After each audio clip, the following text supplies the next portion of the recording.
భగవద్బంధువులందరకు హృదయపూర్వక నమస్కారాలు. ఓం శ్రీ రామచంద్ర పరబ్రహ్మణే నమః. ఆపదామపహర్తారం దాతారం సర్వసంపదాం లోకాభిరామం శ్రీరామం భూయో భూయో నమామ్యహం. ఓం శ్రీ రామచంద్ర పరబ్రహ్మణే నమః. శ్రీ వాల్మీకి రామాయణం బాలకాండం 40వ సర్గ యందు గల 1వ శ్లోకం నుంచి 30వ శ్లోకం వరకు గల అన్ని శ్లోకముల యొక్క వచన భావసారాన్ని సగర కుమారులు కపిలుని క్రోధాగ్నికి భస్మమొగుట అనే కథగా వింటారు. విశ్వామిత్రుడు తర్వాత జరిగిన కథను ఈ విధంగా చెప్పాడు. దైవ బలం చేత వివసులై మిక్కిలి భయపడిన దేవతలతో బ్రహ్మదేవుడు ఈ విధంగా అన్నాడు: ఈ సమస్త భూమియు ఏ వాసుదేవునకు చెందినదో అట్టి వాసుదేవుడు కపిలావతారమునెత్తి సర్వదా ఈ భూమిని ధరిస్తున్నాడు. ఈ సగర కుమారులు ఆ కపిలుని క్రోధాగ్నిచే భస్మం కాగలరు. ఈ విధంగా భూమి త్రవ్వబడును అని, అల్పాయుష్కులకు సగర కుమారులు నశించెదరు అని ఏనాడో నిర్ణయింపబడింది అని చెప్పాడు. 33 దేవతలను ఇతరులను బ్రహ్మదేవుని మాటలు విని చాలా సంతోషించి తమ తమ స్థానాలకు వెళ్లిపోయారు. ఈ విధంగా భూమిని బ్రద్దలు కొట్టుచున్నప్పుడు సగర కుమారులకు పిడుగు వంటి ధ్వని వినబడింది. అది వారి వినాశనాన్ని సూచించింది. ఆ సగర కుమారులందరూ భూమిని త్రవ్వుకుంటూ పోయి ఒక చుట్టూ తిరిగి వచ్చారు. అశ్వం కనబడలేదు. అంత వారందరూ కలిసి తండ్రి వద్దకు పోయి, తండ్రి భూమండలమంతా తిరిగాం. బలవంతులైన ఎందరో దేవదానవ రాక్షస పిశాచోరగా కిన్నరులను పరిమార్చాం. ఆ గుర్రం గాని దాన్ని సంహరించిన వాడు గాని కనబడలేదు. ఇప్పుడేం చెయ్యాలో ఆలోచించి చెప్పండి అని పలికారు. పుత్రుని మాటలు విని సగరుడు కోపంతో మరల తవ్వి భూతలాన్ని భేదించండి. అశ్వమును హరించిన వానిని పట్టుకుని కార్యం పూర్తయిన పిమ్మటనే తిరిగి రండి అని ఆజ్ఞాపించాడు. తండ్రి అయిన సగరుని ఆజ్ఞ అనుసరించి ఆ 60,000 మంది కుమారులు పాతాళానికి శీఘ్రంగా పోయారు. ఆ ప్రదేశాన్ని తవ్వుతున్నప్పుడు వారికి అచ్చట పర్వతమంత పరిమాణం గల విరూపాక్షము అనే దిగ్గజం కనబడింది. ఆ దిగ్గజం పర్వత వనాది సహితంగా ఈ భూమినంతటినీ తన శిరస్సుపైన మోస్తున్నది.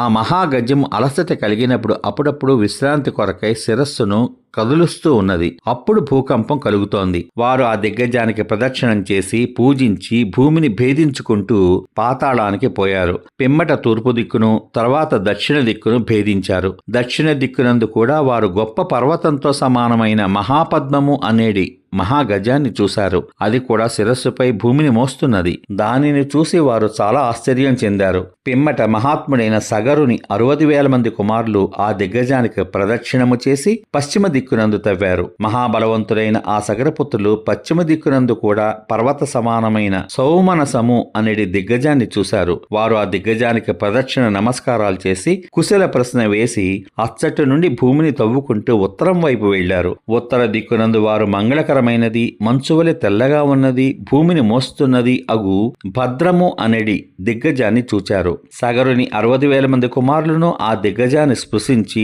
ప్రదక్షిణ నమస్కారాలు చేసి మరల భూమిని తవ్వారు. పిమ్మట ఆ సగర కుమారులందరూ ప్రసిద్ధమైన ఈశాన్య దిక్కునకు వెళ్లి రోషంతో భూమిని తవ్వారు. భయంకరమైన వేగము, గొప్ప బలము గల ఆ మహాత్ములు అందరూ అచ్చట కపిల రూపంలో ఉన్న సనాతన పురుషుడైన శ్రీ మహావిష్ణువును, ఆయన సమీపంలో గడ్డి మేస్తూ తిరుగుతున్న అశ్వాన్ని చూచి చాలా సంతోషించారు. వారు అశ్వాన్ని గుర్తించారు. వారి కళ్ళు కోపం చేత ఎర్రబారాయి. గుణపములను, నాగళ్లను, వృక్షములను, శిలలను ధరించి ఆగుమాగుము అని పలుకుతూ ఆ కపిలుని మీదకి పరుగెత్తి వెళ్లి, ఓరీ దుర్బుద్ధి, నీవు మా యజ్ఞాశ్వాన్ని హరించావు. మేము ఎవరనుకున్నావు? సగర చక్రవర్తి కుమారులం అని నిందించారు. కపిలుడు వారి మాటలు విని కోపావిష్టుడై హుంకారం చేశాడు. మహాత్ముడైన ఆ కపిలుడు హుంకరించగానే ఆ సగర పుత్రులందరూ భస్మమైపోయారు.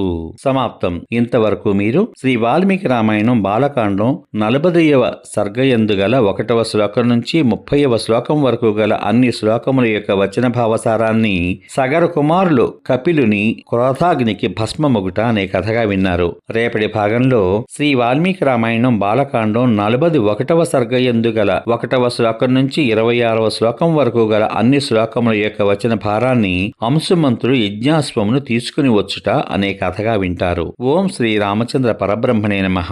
శ్రీరామ రామ రామేతి రమే రామే మనోరమే సహస్రనామ తత్తుల్యం రామనామ వరాననే.